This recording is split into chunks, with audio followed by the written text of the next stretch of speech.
അക്ഷയ സംരംഭകരുടെ സംഘടനയായ forum of Akshaya centre എന്റർപ്രൈസേഴ്സിന്റെ മൂന്നാമത് സംസ്ഥാന സമ്മേളനം കോട്ടയത്ത് നടന്നു. അക്ഷയ ഈ കേന്ദ്രങ്ങൾ കേരളത്തിന്റെ ഐശ്വര്യമാണെന്നും അതിനാൽ ഇതിന് നിയമപരിരക്ഷ ഉറപ്പാക്കണമെന്നും തിരുവഞ്ചൂർ രാധാകൃഷ്ണൻ MLA പറഞ്ഞു.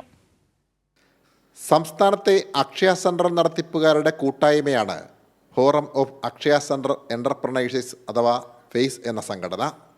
ഫേസിന്റെ സംസ്ഥാന പ്രതിനിധി സമ്മേളനമാണ് കോട്ടയത്ത് ചേർന്നത്.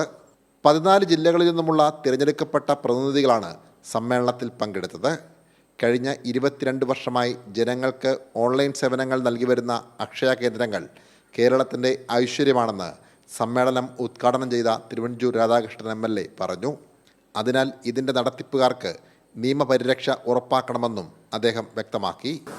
നമുക്കൊരു അപേക്ഷ ഫില്ലപ്പ് ചെയ്യണമെങ്കിൽ, സർക്കാരിന് അപേക്ഷ കൊടുക്കണമെങ്കിൽ, മറ്റേതെങ്കിലും രൂപത്തിലൊരു സഹായം കിട്ടണമെങ്കിൽ എല്ലാം അക്ഷയ കേന്ദ്രത്തെയാണ് ഇന്ന് ആശ്രയിക്കുന്നത്. അക്ഷയ കേന്ദ്രത്തിൽ നിൽക്കുന്ന ആളുകളും അത് വളരെ പോസിറ്റീവായി എടുക്കുകയും നിങ്ങളതെല്ലാം ഭംഗിയായി നിറവേറ്റുകയും ചെയ്യുന്നു എന്നുള്ളത് അക്ഷയയുടെ ട്രേഡ് മാർക്ക് ഇന്ന് കേരളത്തിൽ വളരെ രൂപത്തിൽ ഉയർന്ന് നിൽക്കുകയാണ്. ഇവിടെ നിങ്ങൾ ഉന്നയിച്ചിരിക്കുന്ന ചില കാര്യങ്ങളുണ്ട്. അതിലേറ്റവും പ്രധാനപ്പെട്ടത് നിയമത്തിൻ്റെ ഒരു പരിരക്ഷ നിങ്ങൾക്ക് കിട്ടണം എന്നുള്ളത് തന്നെയാണ്. മരണപ്പെട്ട 2 അക്ഷയ സംരംഭകരുടെ കുടുംബങ്ങൾക്ക് അക്ഷയ കെയർ കുടുംബസഹായ നിധി വിതരണം ചെയ്തു.